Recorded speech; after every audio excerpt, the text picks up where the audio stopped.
Tier 1 का, और कमाल की बात है कि कट ऑफ इतनी हाई रही है, जैसे कि मैंने एक दिन गुस्से में कहा था कि 150 जाएगी कट ऑफ, कर लो तैयारी।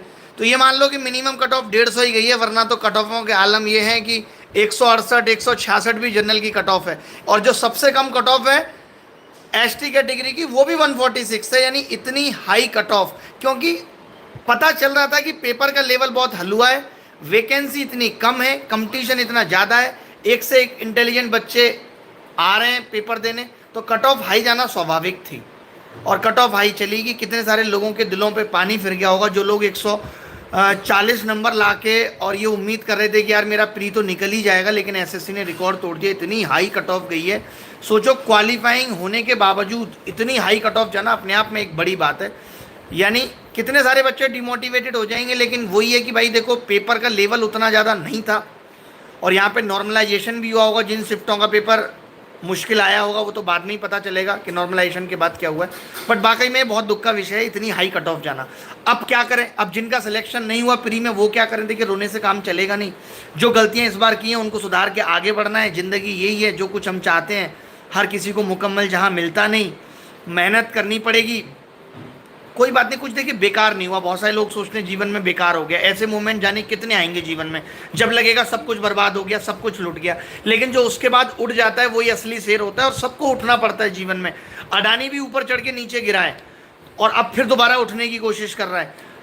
तो ये सब चीज़ें चलती रहेंगी जीवन में। जॉब के बाद भी परेशानी आएंगी, फिर लगेगा गलत रास्ते पर आ गए, लेकिन हिम्मत जो नहीं हारेगा वो आगे बढ़ेगा। सबके जीवन में खराब दौर आते हैं, मेरे जीवन में भी खराब दौर आते हैं, अभी भी चल ही रहा है स्टिल, लेकिन जो इस खराब दौर से अपने आप को ऊपर ले जाएगा वो समझो ऊपर जाएगा। अब पता है एक चीज़ यहाँ पे ये है कि जब इतनी हाई कट ऑफ गई है, एसएससी को भी समझ में आ गया है कि बच्चों का लेवल बढ़ गया। अगर उन्होंने मेंस में भी यही लेवल रखा तो फिर उनको अलग करना भी बच्चे बहुत मुश्किल हो जाएगा। पता चलेगा कट ऑफ 390 ही जा रही है, समझ रहे हैं? तो हो सकता है कि वो पेपर का लेवल भी थोड़ा सा ठीक रखने की कोशिश करेंगे। तो बचे हुए दिनों में आप जितनी बेहतरीन तैयारी कर सकते हैं वो आप करिए। मैं क्या कोशिश करता हूं आपके लिए, अभी मेरा हाल उतना बढ़िया नहीं है, लेकिन फिर भी अब रिजल्ट आ गया पेपर में तो तैयारी तो करनी पड़ेगी। हमने ये सोचा था कि हम क्या करेंगे कि जिन बच्चों का भी गलती से प्री निकल जाएगा उन सबके लिए कोर्सेज भी फ्री कर देंगे, मेंस के ऐप पे ही कर देंगे, यूट्यूब पे नहीं पढ़ा रहे। लेकिन अब मुझे ऐसा लगता नहीं कि किसी का भी गलती से प्री निकला होगा। गलती से प्री तब निकलता जब कट ऑफ 110 चली जाती, तब तो मान भी लेते कि गलती से प्री निकला। अभी तो नहीं निकला होगा। फिर भी कोई ऐसा बच्चा जिसने अभी तक कहीं कोर्स नहीं लिया और जिसको ये है कि मुझे अभी थोड़ी बहुत पढ़ाई करनी है कोर्स से और पैसे नहीं है, तो 9971512230 नंबर पर मैसेज करके बोल दीजिएगा कि मेरे अच्छे नंबर आ रहे हैं, आपको फ्री कोर्स मिल जाएगा। इसके अलावा मैं क्या सोच रहा हूँ कि आपकी बेसिक तैयारी है, आपने अभिनय मैथ से पढ़ा है, कहीं से भी पढ़ा है, एक आपकी तैयारी हो गई। यूट्यूब पे 10-12 क्लासेस ऐसे ही कर लेते हैं, जो सीडीएस में आए हुए मुश्किल सवाल, एमटीएस में आए हुए मुश्किल सवाल, हर एक की हम अच्छी तैयारी, अच्छे सवालों की तैयारी कर लेते हैं ताकि कुछ भी मिस ना हो जाए। क्योंकि एक एक नंबर, एक एक सवाल बहुत मायने रखेगा। जो बच्चा एक एक सवाल पे गौर करेगा या ठीक करके आएगा, समझो वो सिलेक्शन के ज़्यादा करीब होगा। तो यही है कि मेंस के लिए मैं 10-15 सेशन ले लेता हूँ आपके, बहुत ज़बरदस्त तरीके से लेता हूँ। यूट्यूब पे सेशन लगवा देता हूँ जिसमें मैं कोई बातचीत फालतू की कुछ भी ना करते हुए सीधे सीधे सवालों पे फोकस करूँगा कि 1.5 घंटे 1 घंटे पढ़ाऊँगा, तो उसमें मैक्सिमम कितने मुश्किल सवाल और कितने आसान तरीके आपको बता सकता हूँ, ये है। अब देखिए, जिनके भी नंबर 140 है, 150 भी रहे, 149 भी रहे, उनके लिए वाकई में ये दिल टूटने वाली बात है। क्योंकि 149 नंबर प्री में लाके क्वालिफाई ना कर पाना ये बहुत ही दुख का विषय है। यानी अब और कितनी तैयारी बच्चा करे, क्योंकि वैकेंसी कम हो रही है भाई, सरकारें वैकेंसी तो बढ़ा नहीं रही, उनको तो आलतू फालतू के कामों से ही फुर्सत नहीं है। तो बड़ी बात यह है कि पिछले साल 20,000 वैकेंसी थी, तो उम्मीद थी इस बार 25,000 होंगी। रेलवे की वैकेंसी आ नहीं रही, यूपी सब इंस्पेक्टर की वैकेंसी आ नहीं रही। सरकारों को अपने चुनाव कराने से ही फुर्सत नहीं है, अपनी जीत में ही वो इतने मस्त हैं कि वो भूल गए। आज हर कोई ये कह देता है कि सरकार में पढ़े लिखे लोग बैठे हैं, बिना पढ़े लिखे लोग बैठे हैं, लेकिन ये वेरीफाई कब हो जब पढ़े लिखे लोगों की वैल्यू ही नहीं की जा रही। आज इंजीनियर तमाम ग्रेजुएट खाली घूम रहा है, कोई उनके दुख दर्द को समझने वाला नहीं है। तो हम कैसे मान लें कि लोग हमारे पक्ष की चीज़ें सोच रहे हैं? कोई भी नहीं सोच रहा। तो सरकार से भी यही गुजारिश है कि बच्चों के बारे में भी सोचें, बेरोजगार युवाओं के बारे में भी सोचें। तुम्हारी तो कट गई, अब इनकी कैसे कटेगी इस पर भी सोच लो।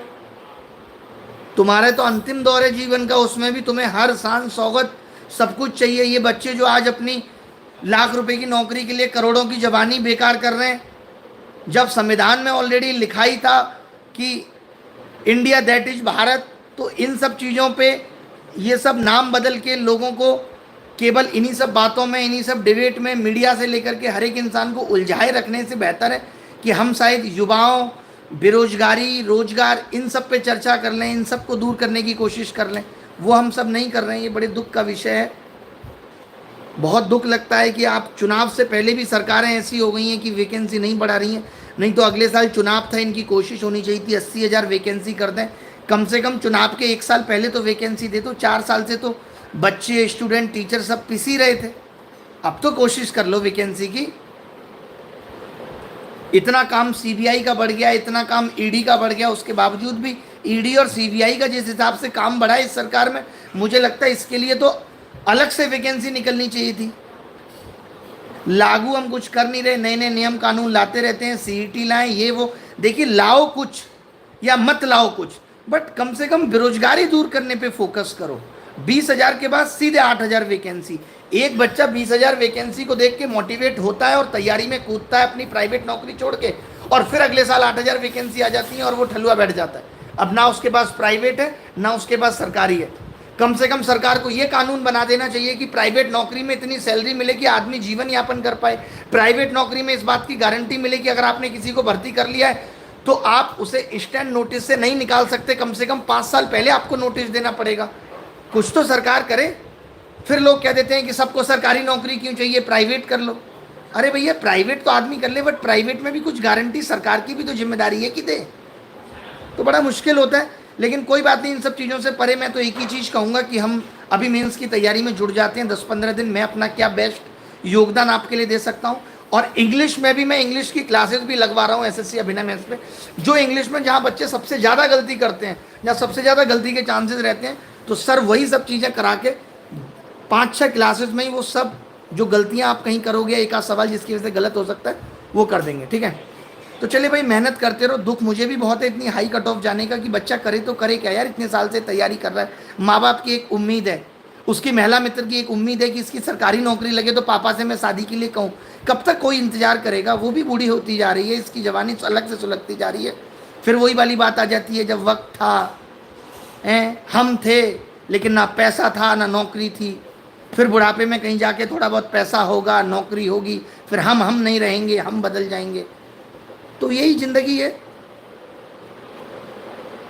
तो बाकी भाई मेहनत करो। अब यही है, कितनी मेहनत हम भी करने के लिए बोले यार। हम कैसे कह दें आपको कि हाँ भाई 150 नंबर की मेहनत करो, 168 नंबर लेके आओ, 170 नंबर लेके आओ। मुझे लगता है आज तक की हाईएस्ट कट ऑफ गई है। कैसे कोई कह दे बताओ? हमें भी कहते हुए शर्म आती है। अरे हम नहीं ला पाए कभी उतने नंबर। एक बार 175 चलो मैं लेके आया था, बट फिर भी मैक्सिमम टीचर उतने नंबर स्कोर नहीं कर सकते जितनी एसएससी की कट ऑफ जा रही है। तो बच्चा क्या खाक करेगा? जो 8-8 साल से तैयारी करवा रहे हैं वो स्कोर नहीं कर पा रहे। कट ऑफ तो हाई जानी थी क्योंकि वैकेंसी इतनी कम थी और लोग ऑलरेडी इतने बैठे हुए ही थे। अलग अलग गई है कट ऑफ, आपको पता ही होगा। नहीं पता है तो मैं बता देता हूँ देख के कि क्या कट ऑफ गई है। ये समझ लो टियर 1 जो जनरल स्टडी और फाइनेंस AA वाली कट ऑफ है यूआर की, वो 170 नंबर है अप्रॉक्स। सोचिए कितने दुख की बात है। जो जूनियर स्टैटिस्टिकल ऑफिसर वाली कट ऑफ है वो 168.5 है।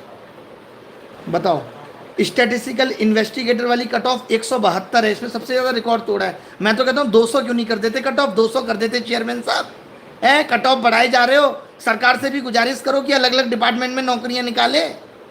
पेपर का लेवल थोड़ा ठीक करो, या पता ही नहीं लग रहा कि कौन गधा कौन घोड़ा है, बस भर्ती किए जा रहे हो। और इसके बाद जो बाकी की सारी पोस्टें हैं जैसे इनकम टैक्स इंस्पेक्टर, जीएसटी, इन सब के लिए जो कट ऑफ गई है वो 150 गई है। तो यार वही दुख है मुझे भी। मैं सोच रहा हूँ इतनी हाई कट ऑफ में बच्चे के लिए क्या मोटिवेशन रह जाता है। और मेंस में आप क्या करोगे? 380 नंबर कट ऑफ दे दोगे भाई मेंस में? चलो कोई बात नहीं, मेंस की क्लास में मैं मिलता हूँ। मेंस की क्लास में 5-7 क्लासों में जितना भी बेस्ट मैं आपके लिए कर सकता हूँ करने की कोशिश करता हूँ। और इंग्लिश मोबाइल भी मेरे हाथ से गिर गया डर के मारे, इतनी हाई कट ऑफ गई है। इसकी बहस को भोपाल ले जाऊँ? क्या कर रहे हैं मोदी साहब देश में, समझ में नहीं आता। एक कॉल लगा दूंगा अभी मोदी साहब को। मोदी साहब सब कुछ करा रहे हो, G20 से 21 बना दिया, लड़कों की उम्र 21 से 29, 29 से 31 हुई जा रही है। कुछ तो इनके बारे में भी सोचो। बेचारा तैयारी में अपनी जवानी झुलस दे रहा है, 10-10 साल, 8-8 साल, फिर भी कहीं नौकरी नहीं मिल रही क्योंकि अपॉर्चुनिटी कम है। मान लेते हैं किसी को सीजीएल में नहीं मिलती तो रेलवे में ले लेता। आपके यहाँ भी तो यही है, स्टेट में मंत्री नहीं बन पाए, सेंटर में बन जाता है, सेंटर में नहीं बन पाता, विदेश मंत्री बना देते हो। बच्चों के बारे में भी तो कुछ सोचो, रेलवे में निकाल दो, रेलवे में बच्चा भर्ती कर लेगा। कहीं तो वैकेंसी निकालो। यूपी में सब इंस्पेक्टर नहीं आ रहा है, एमपी में सब इंस्पेक्टर आता है, घोटाले हो जाते हैं। राजस्थान में कोई वैकेंसी आती है। मुझे लगता है कि आपको ये कानून नहीं बना देना चाहिए मोदी जी। सबकी आपसे हालत खस्ता होती है, सब डरते हैं आपसे। क्यों नहीं आप एक कानून बना देते बेरोजगारी दूर करने के लिए, पेपर लीक पे, इन सब पे, ताकि युवाओं को ना परेशान होना पड़े। फिर हम कहते हैं कि हमारे देश का युवा गलत दिशा में जा रहा है, डिप्रेशन में जा रहा है, एंजाइटी में जा रहा है। जाएगा ही, आप बताओ। जब हम उसके बारे में कुछ सोचेंगे नहीं। आप देश के राजा हैं और आपका फर्ज है कि आप प्रजा के बारे में सोचें, कभी स्टेटमेंट दें। आप भी दर्द में ही कहते हुए ये कहें कि भैया मुझे भी बहुत दुख है कि आज भारत हमारे देश के युवाओं को नौकरी नहीं दे पा रहा। अब हर आदमी ये कह देता है, अरे हर आदमी को नौकरी क्यों चाहिए, नौकरी देने वाले बनो। तो सब नौकरी देने वाले बन जाएंगे अगर आप में ही आप प्राइम मिनिस्टर बने साहब। अगर सारे एमपी ये कहते कि हम नहीं देंगे वोट किसी को, हम खुद प्रधानमंत्री बनेंगे, तो प्रधानमंत्री देश का कोई बन पाता? तो हर आदमी कैसे ऐसा हो सकता है कि नौकरी देने वाला बन जाए? अगर हर आदमी नौकरी देने वाला होता तो आपकी पार्टी में इतने सारे एमपी हैं, सब प्रधानमंत्री के दावेदार हो जाते। लेकिन आप अकेले अलग थे सबसे। हर आदमी अलग नहीं हो सकता। मोदी साहब इस बात को समझिए, इस दर्द को समझिए। मैं ये दर्द बच्चों का है जो आपसे बयां कर रहा हूँ। बहुत दुख का विषय है। चलिए कोई बात नहीं, देखते हैं सब चीज़ें कब तक ठीक होती हैं, और फिर मिलता हूँ अगली क्लास में। धन्यवाद, thank you very much, bye, take care.